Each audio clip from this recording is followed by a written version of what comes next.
Finally कल की 2898 AD का स्क्रैच एपिसोड नंबर 4 आउट हो चुका है, जहां इसमें एक ऐसे स्मैश एआई कैरेक्टर को इंट्रोड्यूस किया गया जिसके बॉम्ब्लास्टिक फुल वर्जन और कैपेबिलिटी को देखने के बाद बुज्जी द ब्रेन एक आइकॉनिक कैरेक्टर बन जाएगा। पर उससे पहले 5 अमेजिंग बोन क्रैकिंग डिटेल्स के साथ जानते हैं कि आखिर बुज्जी का कैरेक्टर वो कौन सी बला की चीज है जो भैरवा का कैरेक्टर उसे अपने कंधे पर बिठाए घूम रहा है।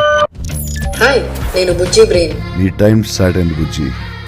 Detail number 5, who is Bujji. First of all जिन भी बंदों ने कल्कि के स्क्रैच 4 के एपिसोड को सिर्फ एक नॉर्मल सा हंसता खेलता मेकिंग बीटीएस वीडियो समझकर देखा है, तो कहीं ना कहीं तुमने भी बहुतों की तरह बुज्जी द ब्रेन के टीनी मिनी बैक स्टोरी को मिस कर दिया है। कहने का मतलब ये है कि 2898 एडी के डिस्टोपियन वर्ल्ड के अंदर जहाँ एआई रोबोट्स का होना आम सी बात है, ऐसे में बुज्जी का कैरेक्टर वो पावरफुल एआई रोबोट है जिसे किसी ने मूवी के अंदर अपना काम निकलने के बाद फेंक दिया है, जिसका ये कड़क रेफरेंस भी हमें देखने को मिलता है। बट मूवी के अंदर जिस भी बंदे ने बुज्जी को यूज किया है उसने उसे अपने ओरिजिनल बॉडी से अलग करते हुए इसे भंगार की तरह बुज्जी के ओल्ड ब्रेन को फेंक दिया, और तब से बुज्जी एक ऐसे बंदे की तलाश कर रही है जो उसके लिए एक बॉडी बना सके। तो बेसिकली कल्कि मूवी का बुज्जी का कैरेक्टर वो एआई बॉट है जो कल्कि के डिस्टोपियन वर्ल्ड के कबाड़ खाने में पड़ा हुआ है।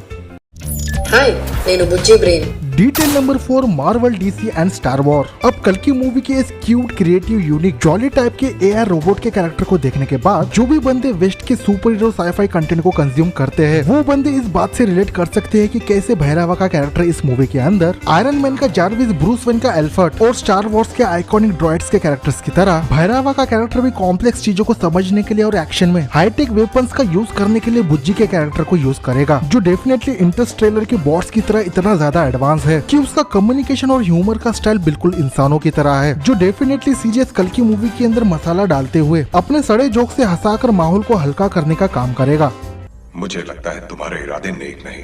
डिटेल नंबर 3, द कल्कि मोबाइल। तो पॉइंट की बात ऐसी है कि जिसने भी लॉर्ड विष्णु का 10th अवतार कल्कि के बारे में थोड़ी सी भी रिसर्च की है तो उन इंथुजियास्टिक बंदों को इस बात का मोटा मोटा अंदाजा होगा कि इंडिया के एंशिएंट ग्रेट वेद पुराणों के हिसाब से लॉर्ड कल्कि का प्राइम व्हीकल एक सफेद घोड़ा होने वाला है, और उसी डिवाइन चीज को मेटाफोरिकली रिप्लेस करते हुए रेबल प्रभास की कल्कि मूवी के अंदर बैट मोबाइल की तरह ही जिसे ऑपरेट करने के लिए बुज्जी जैसे स्मार्ट एआई ड्रॉइड को एज अ ब्रेन के तौर पे इंस्टॉल किया जाएगा। और सिंपली कहो तो इस फ्रेम में दिखने वाला ये व्हीकल जिसके साउंड को कूल करते हुए मैं इस व्हीकल को कल्कि मोबाइल कहना ज्यादा प्रेफर करूंगा, वो इस बात को ऑफिशियली कंफर्म करता है कि प्रभास का कैरेक्टर बुज्जी के कैरेक्टर को एक फ्यूचरिस्टिक टैंकर जैसे दिखने वाली व्हीकल के अंदर ट्रांसफॉर्म करेगा। और सिंपली कहूँ तो ये व्हीकल बुज्जी की बॉडी होने वाली है जिसे मेकर्स ने बिना किसी वीएफएक्स सीजीआई के एक कस्टम कार के तौर पे बनाया है। और स्क्रैच 1 के एपिसोड के हिसाब से देखा जाए तो बुज्जी के फुल वर्जन डायनामिक कैरेक्टर को बनाने के लिए मेकर्स को 4 से 5 साल का टाइम लगा था, जो इस मैग्नोपस मूवी के अंदर मेटाफोरिकली कल्कि का सबसे बड़ा अश्व होने वाला है।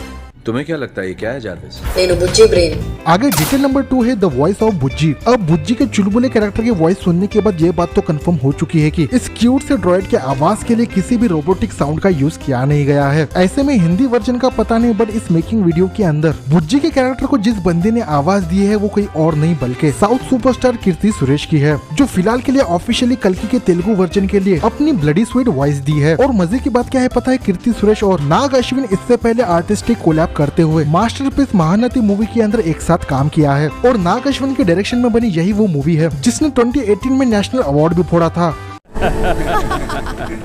फाइनली डिटेल नंबर 1 है द भैरवा। अब कल्कि के स्क्रैच वीडियो से ये भी बात ऑफिशियली कंफर्म हो जाती है कि मूवी के अंदर प्रभास का कैरेक्टर कोई और नहीं बल्कि लॉर्ड शिवा के कैरेक्टर को हेवीली रिप्रेजेंट करने वाला है। इसका अगेन क्लियर कट मतलब यही निकलता है कि मूवी के एंड में जिसकी फ्यूचरिस्टिक टाइमलाइन 2898 होगी तब में भी मूवी के अंदर भैरवा के कैरेक्टर की डेथ होगी और लॉर्ड विष्णु की divine power at a time Bhairava के बॉडी में ट्रांसफर हो जाए, जिससे वो लॉर्ड विष्णु का 10वां अवतार कल्कि बन जाए। और लॉजिकली हिस्ट्री और पुराणों में भी ऐसा कहा जाता है श्री विष्णु का कल्कि अवतार किसी नॉर्मल बच्चे की तरह जन्म नहीं लेगा, जो 99% मूवी के एंड में भैरवा के डेथ को कंफर्म भी करता है। तो ये थे वो 5 अमेजिंग बॉम्ब्लास्टिक डिटेल्स जिससे हमें मोटे मोटे तौर पे पता चला है कि आखिर बुज्जी द ब्रेन क्या बला की चीज है।